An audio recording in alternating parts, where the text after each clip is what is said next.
جب ذیقات کا چاند طلوع ہو گیا تو نبی صلی اللہ علیہ وسلم نے صحابہ کرام رضی اللہ عنہم کو حکم دیا کہ اپنے عمرے کی قضا کے طور پر عمرہ کریں، اور کوئی بھی آدمی حدیبیہ میں حاضر تھا پیچھے نہ رہے۔ چنانچہ اس مدت میں جو لوگ شہید ہو چکے تھے انہیں چھوڑ کر بقیہ سب لوگ روانہ ہوئے، اور اہل حدیبیہ کے سوا کچھ اور لوگ بھی عمرہ کرنے کے لیے ہمراہ نکلے۔ اس طرح تعداد 2000 ہو گئی۔ رسول اللہ صلی اللہ علیہ وسلم نے اس موقع پر ابو رحم غفاری رضی اللہ عنہ کو مدینے میں اپنا جانشین مقرر کیا، 60 اونٹ ساتھ لیے اور ناجیہ بن جندب اسلمی کو ان کی دیکھ بھال کا کام سونپا۔ رسول اللہ صلی اللہ علیہ وسلم مکے میں داخلے کے وقت اپنی قصوہ نامی اونٹنی پر سوار تھے۔ مسلمانوں نے تلواریں حمائل کر رکھی تھی اور رسول اللہ صلی اللہ علیہ وسلم کو گھیرے میں لیے ہوئے لبیک پکار رہے تھے۔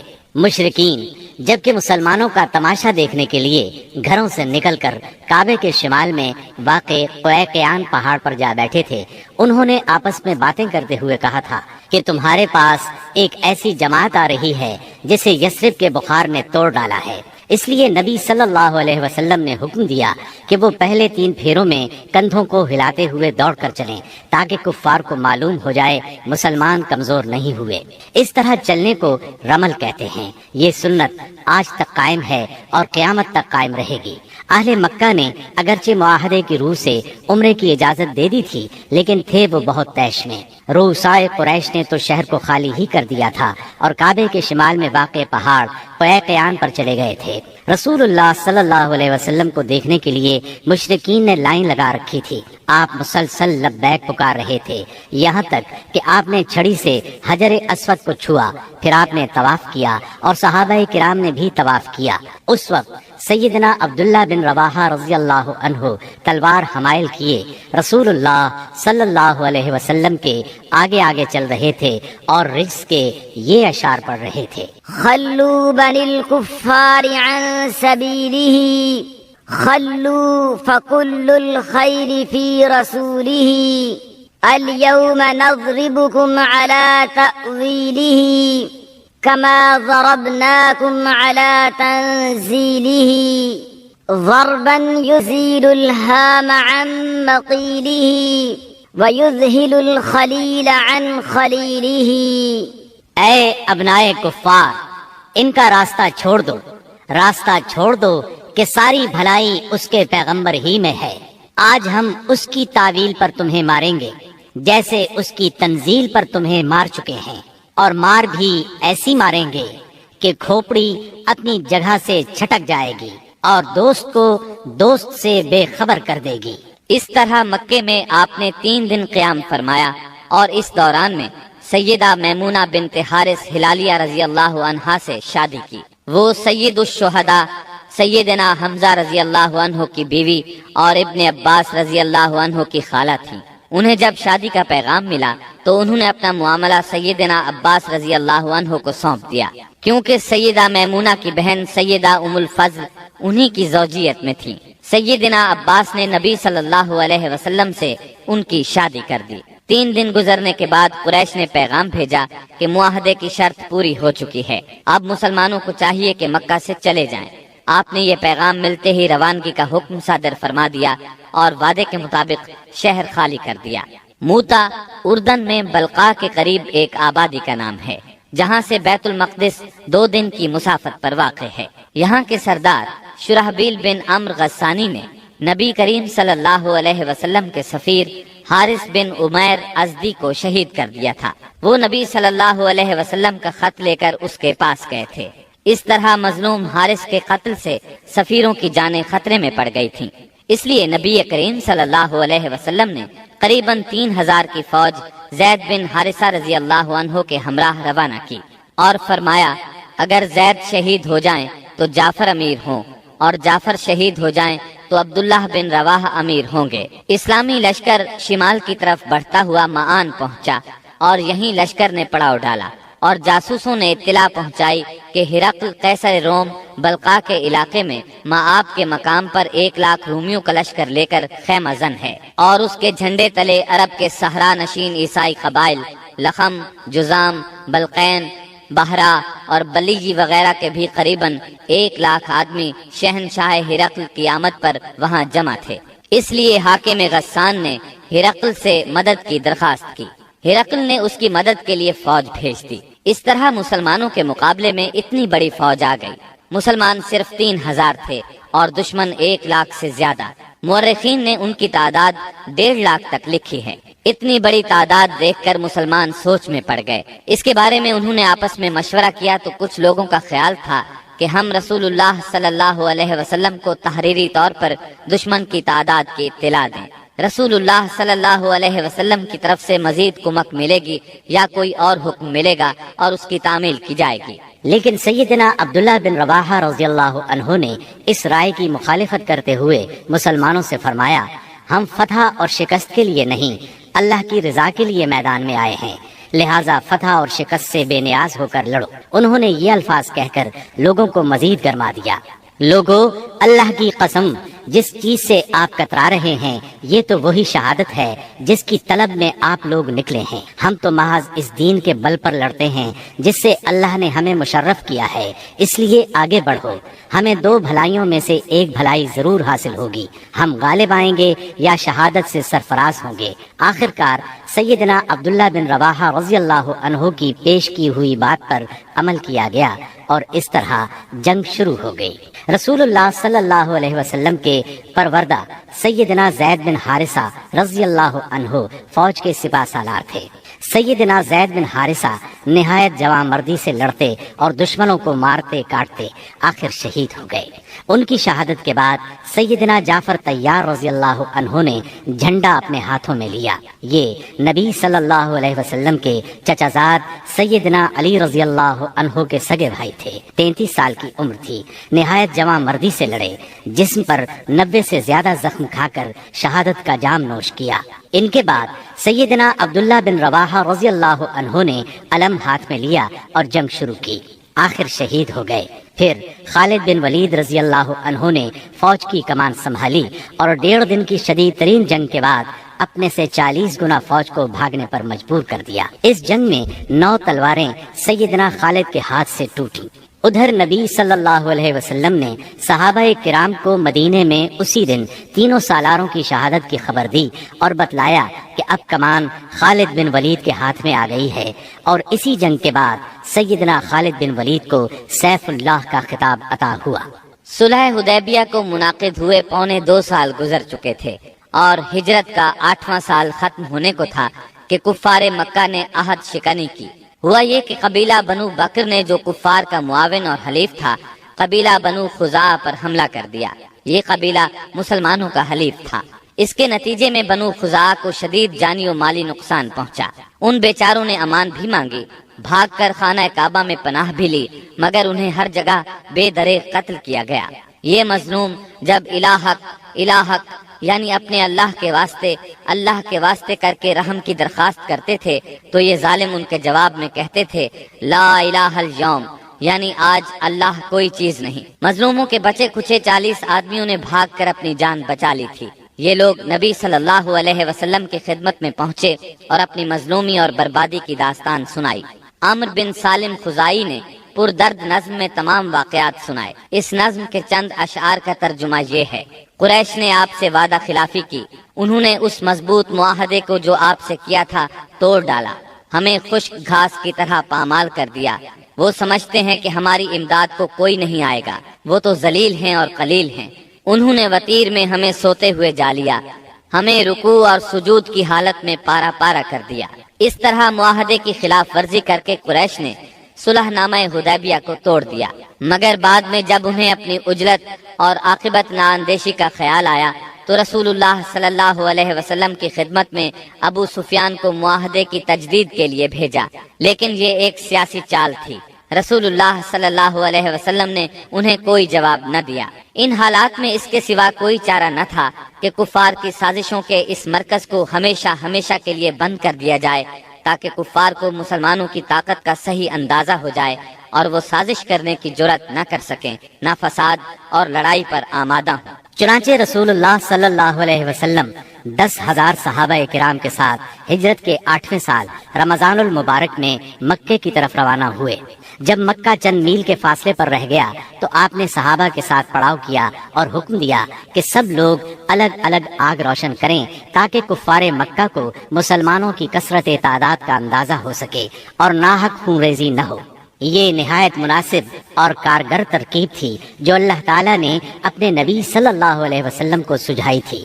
اس منظر کا مکے کے کافروں پر بڑا اثر ہوا اور اس قدر روب بیٹھا کہ انہوں نے اس موقع پر جنگ کے بارے میں سوچا تک نہیں۔ راستے ہی میں اس وقت اسلام کے سب سے بڑے دشمن ابو سفیان نبی کریم صلی اللہ علیہ وسلم کی خدمت میں حاضر ہوئے اور اسلام قبول کیا۔ انہوں نے نبی کریم صلی اللہ علیہ وسلم کے ارشاد کے مطابق مکے پہنچ کر یہ اعلان کیا، جو کوئی ہتھیار پھینک دے گا اسے قتل نہیں کیا جائے گا، جو کوئی خانہ کعبہ کے اندر جائے گا اسے قتل نہیں کیا جائے گا، جو کوئی اپنے گھر کے اندر بیٹھ رہے گا اسے قتل نہیں کیا جائے گا، جو کوئی ابو سفیان کے گھر پناہ لے لے گا اسے قتل نہیں کیا جائے گا، جو کوئی حکیم بن حزام کے گھر پناہ لے گا اسے قتل نہیں کیا جائے گا، بھاگ جانے والے کا تعاقب نہیں کیا جائے گا، زخمی کو قتل نہیں کیا جائے گا، اسیر کو قتل نہیں کیا جائے گا۔ منگل 17 رمضان المبارک کی صبح رسول اللہ صلی اللہ علیہ وسلم مکے کی طرف روانہ ہوئے۔ آپ نے سیدنا عباس رضی اللہ عنہ کو حکم دیا کہ ابو سفیان کو وادی کے تنگ نائے پر پہاڑی ناکے کے پاس روکے رکھیں تاکہ وہاں سے گزرنے والی اللہ کی فوجوں کو دیکھ سکیں۔ سیدنا عباس نے ایسا ہی کیا۔ قبائل اپنے اپنے پرچم لیے وہاں سے گزرنے لگے۔ جب کوئی قبیلہ گزرتا تو ابو سفیان پوچھتے، عباس یہ لوگ کون ہیں؟ جواب میں سیدنا عباس رضی اللہ عنہ کہتے، بنو فلاں، مثلا یہ بنو سلیم ہیں۔ یہاں تک کہ انصار کا دستہ گزرا جس کا پرچم سیدنا سعد بن عبادہ رضی اللہ عنہ کے ہاتھ میں تھا۔ انہوں نے کہا، ابو سفیان آج خون ریزی اور مار دھاڑ کا دن ہے، آج کعبہ حلال کیا جائے گا۔ ابو سفیان بولے، عباس پامالی کا دن مبارک ہو۔ پھر رسول اللہ صلی اللہ علیہ وسلم اپنے سبز دستے میں تشریف لائے۔ آپ مہاجرین اور انصار کے درمیان میں تھے۔ یہاں صرف لوہے کی بار دکھائی پڑ رہی تھی۔ ابو سفیان نے کہا، سبحان اللہ، عباس یہ کون لوگ ہیں؟ سیدنا عباس رضی اللہ عنہ نے کہا، یہ انصار اور مہاجرین کے ساتھ رسول اللہ صلی اللہ علیہ وسلم ہیں۔ ابو سفیان بولے، بھلا ان سے محاذ آرائی کی کسے طاقت ہے؟ تمہارے بھتیجے کی بادشاہت تو بہت زبردست ہو گئی ہے۔ سیدنا عباس رضی اللہ عنہ نے کہا، یہ بادشاہت نہیں نبوت ہے۔ ابو سفیان بولے، آپ ٹھیک کہتے ہیں۔ پھر انہوں نے رسول اللہ صلی اللہ علیہ وسلم کو سیدنا سعد رضی اللہ عنہ کی بات بتائی۔ آپ نے فرمایا، سعد نے غلط کہا، آج کعبے کی تعظیم کا دن ہے، آج کعبے کو غلاف پہنایا جائے گا۔ پھر آپ نے پرچم سیدنا سعد رضی اللہ عنہ کے ہاتھ سے لے کر ان کے صاحبزادے قیس کے حوالے کر دیا۔ جب رسول اللہ صلی اللہ علیہ وسلم ذی طوا پہنچے تو میسرہ کے سالار سیدنا خالد بن ولید رضی اللہ عنہ کو حکم دیا کہ وہ قدا کے راستے مکہ میں زیریں حصے سے داخل ہوں اور کوئی آڑے آئے تو اسے کاٹ کر رکھ دیں یہاں تک کہ صفا پر آپ سے آ ملیں۔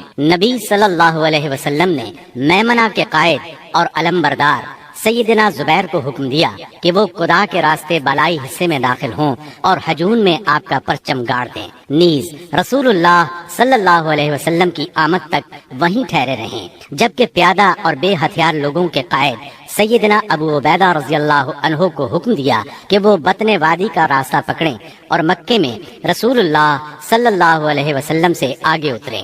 اس موقع پر قریش نے کچھ اوباشوں کو خندمہ میں جمع کیا، کہا کہ اگر انہیں کچھ کامیابی ہوئی تو ان کے ساتھ رہیں گے، ورنہ جو کچھ مطالبہ کیا جائے گا منظور کر لیں گے۔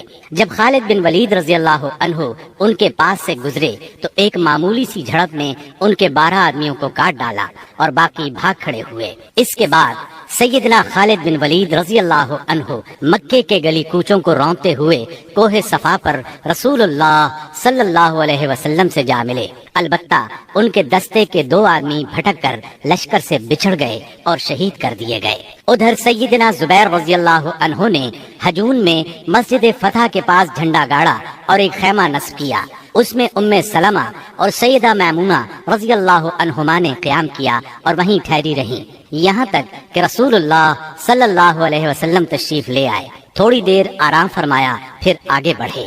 اس وقت ابو بکر صدیق رضی اللہ عنہ آپ کے ساتھ تھے اور باتیں کر رہے تھے۔ پھر آپ سورہ فتح کی تلاوت کرتے ہوئے مہاجرین اور انصار کے جلوہ میں مسجد حرام کے اندر داخل ہوئے، حجر اسود کو چوما، بیت اللہ کا طواف کیا۔ آپ حالت احرام میں نہیں تھے۔ اس وقت بیت اللہ کے گرد 360 بت تھے۔ آپ صلی اللہ علیہ وسلم ایک لکڑی سے ان بتوں کو کچوکے لگاتے جا رہے تھے اور فرماتے جاتے تھے، حق آ گیا اور باطل چلا گیا، یقیناً باطل جانے ہی والا ہے۔ حق آ گیا اور باطل کی چلت پھرت ختم ہو گئی۔ آپ بتوں کو ہلکی سی ضرب لگاتے جا رہے تھے اور بت گرتے جا رہے تھے۔ جب آپ طواف سے فارغ ہو گئے تو سیدنا عثمان بن طلحہ رضی اللہ عنہ کو بلا کر ان سے کعبے کی چابی لی اور اس کو کھولنے کا حکم دیا۔ پھر اس میں جو بت تھے انہیں نکلوا کر توڑوا دیا، جو تصاویر تھیں انہیں مٹوا دیا۔ اس کے بعد آپ سیدنا اسامہ بن زید اور سیدنا بلال رضی اللہ عنہم کے ساتھ اندر داخل ہوئے اور دروازہ بند کر لیا۔ پھر دروازے کے مقابل کی دیوار کے رخ سے 3 ہاتھ کے فاصلے پر کھڑے ہوئے اپنے بائیں 1 ستون، دائیں 2 ستون اور پیچھے 3 ستون کیے اور 2 رکعت نماز پڑھی۔ پھر بیت اللہ میں گھوم کر اس کے اطراف میں اللہ کی تکبیر اور توحید کے الفاظ کہے۔ اس کے بعد آپ نے دروازہ کھولا۔ قریش مسجد حرام میں صفیں لگاتے کھچا کھچ بھرے تھے۔ آپ نے دروازے کے دونوں بازو پکڑ کر ایک بلیغ خطبہ دیا جس میں اسلام کے بہت سے احکام بیان فرمائے، جاہلیت کے امور کو ساقط کیا اور اس کی نخوت کے خاتمے کا اعلان کیا۔ پھر فرمایا، قریش کے لوگوں، تمہارا کیا خیال ہے میں تمہارے ساتھ کیا سلوک کرنے والا ہوں؟ انہوں نے جواب دیا، آپ کریم بھائی ہیں اور کریم بھائی کے صاحبزادے ہیں۔ آپ نے ارشاد فرمایا، لا تثريب عليكم اليوم اذهبوا فأنتم الطلقاء۔ آج کے دن تم پر کوئی سرزنش نہیں، جاؤ تم سب آزاد ہو۔ پھر نیچے تشریف لائے اور مسجد حرام میں تشریف فرما ہوئے۔ چابی سیدنا عثمان بن طلحہ رضی اللہ عنہ کو واپس کی اور فرمایا، اس کو ہمیشہ ہمیشہ کے لیے لے لو، تم لوگوں سے اسے وہی چھینے گا جو ظالم ہوگا۔ نبوت کے ابتدائی دنوں میں ایک مرتبہ نبی اکرم صلی اللہ علیہ وسلم نے انہی عثمان سے فرمایا تھا کہ بیت اللہ کا دروازہ کھول دو۔ انہوں نے انکار کیا تھا۔ تب نبی کریم صلی اللہ علیہ وسلم نے فرمایا تھا، اچھا تم دیکھ لینا کہ ایک دن یہ چابی میرے ہاتھ میں ہوگی اور میں جسے چاہوں گا اسے عطا کروں گا۔ یہ سن کر عثمان بن طلحہ رضی اللہ عنہ نے جواب دیا تھا، کیا اس روز قریش کے سبھی مرد ذلیل اور تباہ ہو جائیں گے؟ اس بات کے جواب میں آپ نے فرمایا تھا، وہ اور بھی زیادہ عزت دار ہوں گے۔ اسی روز رسول اللہ صلی اللہ علیہ وسلم ام ہانی بنت ابی طالب کے گھر میں داخل ہوئے، وہاں غسل کیا اور ان کے گھر ہی میں 8 رکعت نماز پڑھی۔ ہر 2 رکعت پر سلام پھیرا۔ یہ چاشت کا وقت تھا، اس لیے کسی نے اسے چاشت کی نماز سمجھا اور کسی نے فتح کی نماز مراد لی۔ ام ہانی نے اپنے 2 دیوروں کو پناہ دے رکھی تھی۔ سیدنا علی رضی اللہ عنہ انہیں قتل کرنا چاہتے تھے۔ اس بارے میں جب ام ہانی رضی اللہ عنہا نے بات کی تو آپ نے فرمایا، جسے تم نے پناہ دے رکھی ہے اسے ہم نے پناہ دی۔ ظہر کی نماز کا وقت ہوا تو رسول اللہ صلی اللہ علیہ وسلم نے سیدنا بلال رضی اللہ عنہ کو حکم فرمایا، بلال کعبے کی چھت پر چڑھ کر اذان دو۔ چنانچہ انہوں نے کعبے کی چھت پر چڑھ کر اذان دی۔ یہ گویا اسلام کے غلبے کا اعلان تھا، اور جس قدر یہ مشرکین کو ناگوار تھا، مسلمانوں کے لیے اسی قدر خوشگوار تھا۔ والحمدللہ رب العالمین۔ جب مکے کی فتح مکمل ہو چکی تو انصار کو فکر لاحق ہوئی کہ کہیں رسول اللہ صلی اللہ علیہ وسلم یہیں نہ ٹھہر جائے، کیونکہ بہرحال یہ آپ کے خاندان اور آپ کے قبیلے کا شہر تھا۔ اس وقت رسول اللہ صلی اللہ علیہ وسلم صفا پر ہاتھ اٹھائے دعا فرما رہے تھے۔ دعا سے فارغ ہوئے تو فرمایا، اللہ کی پناہ، اب زندگی اور موت تمہارے ساتھ ہے۔ اس سے انصار مطمئن ہو گئے، ان کا خوف جاتا رہا اور وہ خوش ہو گئے۔ رسول اللہ صلی اللہ علیہ وسلم نے مکے میں 19 روز قیام فرمایا اور اس دوران آثار اسلام کی تجدید کی۔ مکے کو آثار جاہلیت سے پاک کیا، نئے سرے سے حرم کے ستون نصب کیے اور آپ کے منادی نے اعلان کیا، جو شخص اللہ اور آخرت کے دن پر ایمان رکھتا ہے وہ اپنے گھر میں کوئی بت نہ چھوڑے بلکہ اسے توڑ دے۔ 25 رمضان المبارک کو رسول اللہ صلی اللہ علیہ وسلم نے 30 سواروں کے ساتھ سیدنا خالد بن ولید رضی اللہ عنہ کو عزا اور اس کا بت خانہ ڈھانے کے لیے نخلا روانہ کیا۔ سیدنا خالد بن ولید نے جا کر اس کو ڈھا دیا۔ یہ مشرکین کا سب سے بڑا بت تھا۔ پھر آپ نے رمضان ہی میں سیدنا عمرو بن عاص رضی اللہ عنہ کو سوا نامی بت ڈھانے کے لیے روانہ کیا۔ یہ حذیل کا سب سے بڑا بت تھا۔ اس کا استھان مکے سے شمال مشرق میں 150 کلومیٹر کے فاصلے پر رہات نامی مقام پر تھا۔ سیدنا عمرو نے جا کر اس کو ڈھایا۔ اس کا مجاور بت کی بے بسی دیکھ کر مسلمان ہو گیا۔ پھر آپ صلی اللہ علیہ وسلم نے سعد بن زید اشہلی کو اسی ماہ رمضان میں 20 سوار دے کر منات کی طرف روانہ فرمایا۔ یہ قدید کے پاس مشلل میں تھا۔ یہ کلب، خزاع، غسان اور اوس و خزرج کا بت تھا۔ سیدنا سعد نے جا کر اسے توڑ دیا اور بت خانہ ڈھا دیا۔